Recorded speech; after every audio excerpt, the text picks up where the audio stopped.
Hello, hello, hello, everyone. Once again, a warm welcome to the USINDO GRASP course for current undergraduate students. I hope you thoroughly enjoyed the live session too and are super excited to learn some more in this asynchronous session 3. Like session 1, this session is filled with engaging activities aimed to enhance your critical thinking skills for your further studies and for your workplace as well, and also expand your knowledge so that you can craft effective texts that can captivate your audience. So let's learn together to achieve our dreams of success in our lives. In this session, we will dig into some practical applications of what we have learned or refreshed our memory of in the first 2 sessions. You will refresh your knowledge of rhetorical appeal, argumentation, and persuasion, and sharpen your critical thinking skills through practice of structuring an argument. You will learn about 2 strategies that you can use to do that. I also want to tell you that as an educator, I always strive to ensure that what we learn is useful in life, that we're always mindful of how the knowledge that we gain helps us grasp ideas to become better at what we do, at our studies, in our lives. So let's again check our mindset and disposition for learning today. Here is the growth mindset idea again, and let's focus on the last green statement.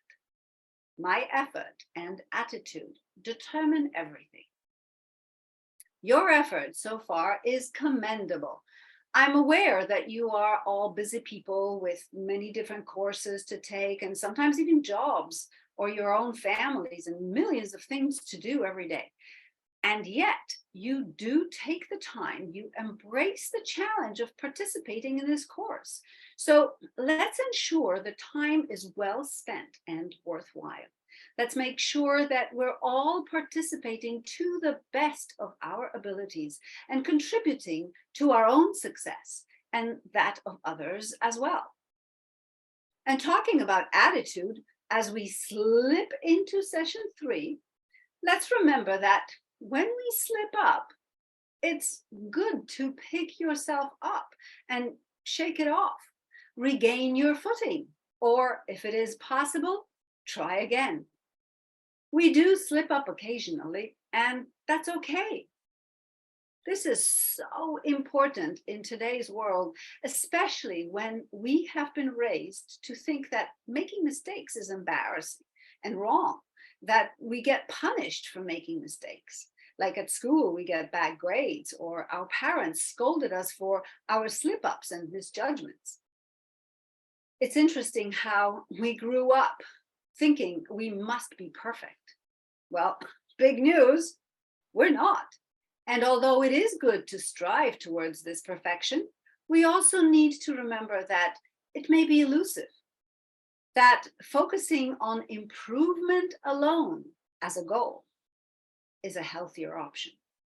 Mistakes are what we make when we take risks, and in doing research or trying out new ideas or new ways of doing something, new procedures, we need to take risks and try them out. But we also need to know how to step back and examine our work and think critically by asking good questions so that we can improve on the next try. So let's figure out how we can do this together and ensure that we're supporting each other in our learning. When we collaborate or comment on our work, let's focus on the process praise and not on people praise.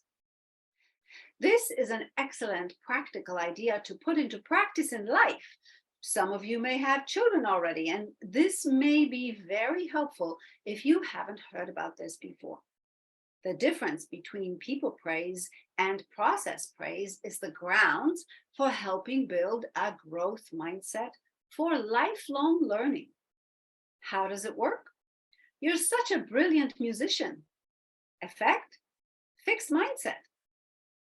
I can really tell how hard you worked at practicing this piece of music. I'm really proud of you. Effect, growth mindset. Let's examine this technique more closely. The first sentence, "You are such a brilliant musician," evokes a sense of pride and satisfaction, right? Short term, though, because in the long term, it actually makes somebody feel nervous to try new challenges. And maybe they're going to be fearing the failure and not being a brilliant musician anymore the next time they try.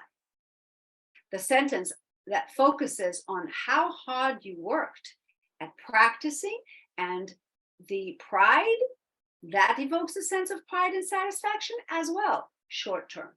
But what it also does is create a different behavior for long term, because that person embraces the challenges and will try difficult problems because they have been praised on their effort.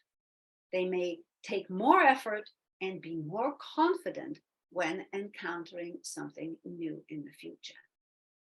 Supportive, constructive feedback is essential for our growth and well-being.